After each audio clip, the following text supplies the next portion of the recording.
Hello guys, welcome back. Now today we're going to be talking about the Nashville Predators versus the Colorado Avalanche playoff series. Now this series went to 6 games. And what do you know, I got that prediction exactly right. I predicted Nashville to win in 6 games. And I think the last 3 series that have ended have gone my way. New Jersey versus Tampa Bay, the Pittsburgh Penguins versus the Flyers series, and now this Nashville Predators versus Colorado Avalanche series. I predicted all of them correctly, both the winner and games played. So I'm just going to give myself props for that one because 3 straight series, even though I predicted Anaheim to sweep the San Jose Sharks, which is, again, not looking good at all, I'll give myself some props for the last 3 ones. Now this was a very interesting series. It was a lot more eventful than I thought it was going to be. Colorado made a very interesting series there. Let's just start with the Colorado Avalanche because for them, they shouldn't have gotten this far at all. To even make the playoffs for them coming out of the season is just unfathomable. They didn't make that many moves at the trade deadline and the off season to warrant them making the playoffs. And last season, of course, they would have the worst record and just an absolutely historically bad season. And then in the off season, they get Colin Wilson, they get a couple of small moves. They didn't make a lot of moves, and then this season they're good and they're just sneaking into the playoffs. And for that, you gotta give them props for that because they switched from one year to the other where it was completely different seasons and they didn't even do too much to fix that season. So a lot of things improved and a lot of players did improve, and they definitely converted on this season and definitely deserved to make the playoffs here, and they made it quite a series with Nashville. And we'll start with the games, so we'll go through game 1 and then all the way through game 6. So let's start with game 1 where the Predators won 5-2, but it was a relatively close game for a lot of that, but the Predators just slipped by in the last few minutes to get that 5-2 lead, and it ended up being the score. But that game was pretty interesting. They were pretty close for a long time, but of course Predators at the end started to get the goals going, and it was a fun game to watch. That first game was one of the more exciting ones from the series, but it was just the Predators just slipping by at the end of the game and winning, but the Avalanche were neck and neck with them for the longest time there. Then we go over to game 2, which it was another very interesting game. The Predators won 5-4, but again, it was a close game throughout, and both teams were really looking good offensively. Both teams not looking too great defensively, though, as of course it was a 5-4 game, 9 total goals in the game, and it was an entertaining game to watch. There was lots of goals, of course, but it was a fun one. It was a rowdy one. Go back and forth, but both teams were close. And of course, the Predators just squeaking by at home. That is the home ice advantage coming through for them. But for Colorado, they were neck and neck with Nashville in that game, and they have someone to be proud of there. Even though they lost, it was still a close game throughout, and they definitely deserve to get some credit for that, for sticking with the Nashville Predators for so long there. Then the Colorado Avalanche back at home for game 3, and they won over the Nashville Predators, just barely taking a 5-3 victory. And the home ice was very, very good. Colorado was electric. That home ice, that crowd was amazing whenever they played. Just an absolutely great atmosphere. But that game 3 was very entertaining to watch and very good. But it was a great game for Avalanche. I felt like they were doing fantastic. Predators would fail to keep up. They started out well, especially in the first few games of the series. Avalanche really started off well, and for this game they finally got it, and they started off well and finally continued to play well throughout the whole game and closed down Nashville just a little bit, enough to get the win there. But their offense looking good for the first, I guess, 3 games of the series. But in game 4, you still have it in Colorado, but the Predators just squeaked out a win here. 2-3 victory for the Nashville Predators. But they got a goal for the last 5 minutes of the game, I do believe, but it was a close one, and it was just neck and neck. Again, another game where it was close throughout. Colorado was staying with them. The Predators a little bit better than them, but again, still playing neck and neck, and it was a close game, and of course, these close games are fun to watch, so a lot of these games were pretty fun to watch, and this one especially, there was lots of physicality, and overall, it was just a good game to watch. Overall, there was goalie duel a little bit there, but both teams played well, but one team had to lose, and that was Colorado, even though they did still play well, and it was a close game.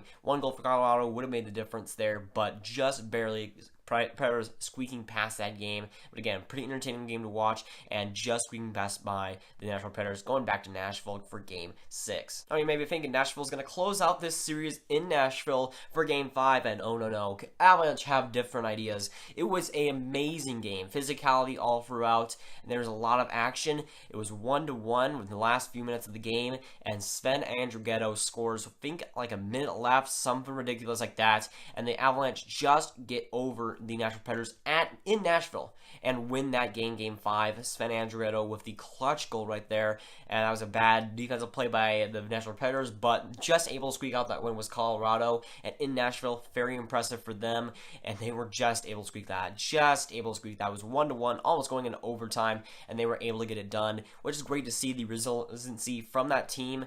And Andrew Hammond getting in there, substituting in there for, I think it was an injured goalie, but Hammond being able to get in that game and play spectacular. The Hamburglar returning once again, fantastic to see. I think the last time he got a win was in, I think, April 2016, something like that. It was a long time ago, and he gets a win in the playoffs in Nashville. Sven Andrietto getting a game-winning goal. Just an amazing goal to watch, and a lot of storylines there. But going into Game 6, Andrew Hammond's magic disappeared as the Nashville Predators had a 5-0 win. It was a dominant performance by the Nashville Predators. I think the Avalanche in the third period didn't even get a scoring chance in that whole period. Nashville Predators shutting that down. In that game, it was a dominant performance. The other games may have been a little bit closer, or a lot more closer, but for this game, Predators were just dominating. The Avalanche didn't look completely dead, but for the Predators, they just looked fantastic. They came out to play in Game 6 in Colorado, which is great to see from them, to play good away from home. And for the Avalanche, they just looked a lot worse than they did. They weren't contending with Nashville Predators' defense and the offense that they had. They weren't contending. They weren't neck and neck like the other games. They were kind of just letting it go by and kind of lying down for Nashville to beat up upon them, which sucks because I wish they had a little bit more resiliency to maybe force a Game 7. But of course, Nashville came out to play, and that's for sure. They were dominating there. But even if Colorado lost in Game 6 games, this is an amazing fight for Colorado, amazing storyline. I mean, coming from last place in the league to make it to the playoffs and still forcing Game 6 for the Nashville Predators against the Nashville Predators is fantastic. I mean, a lot of people predicted a sweep. I didn't think I would go that way. I think Colorado snatched a couple of games, and they did. But overall, great resiliency from Colorado as they looked good in a lot of these games. Just couldn't squeak it out for a couple of them. But for the other ones, they did squeak out a win. And it was neck and neck for a lot of these games. Besides Game 6, there wasn't any blowouts. And it was neck and neck. And for Colorado, I think you have to be grateful of that. You have to be congratulating yourself for that, because being neck and neck for those games against the President's Trophy winning Nashville Predators is impressive to me and for a lot of other people. Even though I predicted Colorado win 2 games, they played a lot better than I thought they would. Even in the games that they lost, they were neck and neck with them, and I thought Colorado would play good in 2 games, and the rest of the games I think Nashville would have dominated. But Colorado was consistently good and neck with Nashville, except for that 6th game, of course. But I think Colorado definitely played well and has a lot going for them next season. And for the Predators, it worries me a little bit this series how they were so close with the Colorado Avalanche, who they probably should have beaten easily.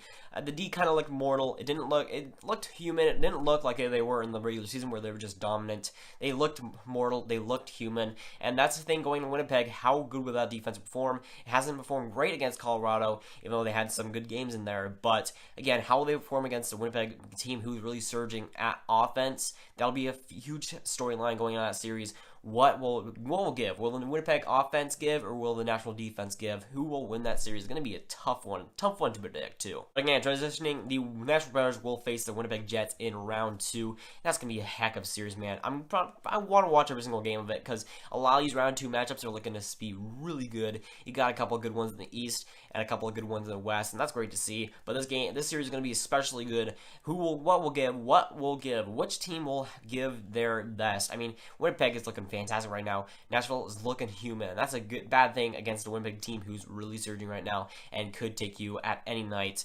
And Nashville, it just worries me a little bit how they played against Colorado, having all these games so close, all these games so just thin and narrow. It kind of worries me for the series upcoming, because I predicted them to win the Stanley Cup. But Winnipeg could definitely surprise a lot of us and get past Nashville. I think it is a pretty real possibility, especially with how Nashville has played. Again, I don't think it's as much of the offense as it is the defense that worries me. I mean, they gave up 5 goals against the Avalanche in Game 3, 4 goals against the Avalanche in Game 2, and then they were decent for the rest of it, but again, those 4 goals games kind of worry me a little bit. Colorado isn't the best offensive team, but it is probably one of their strengths, but again, that much against the Colorado Avalanche team kind of worries me just a little bit.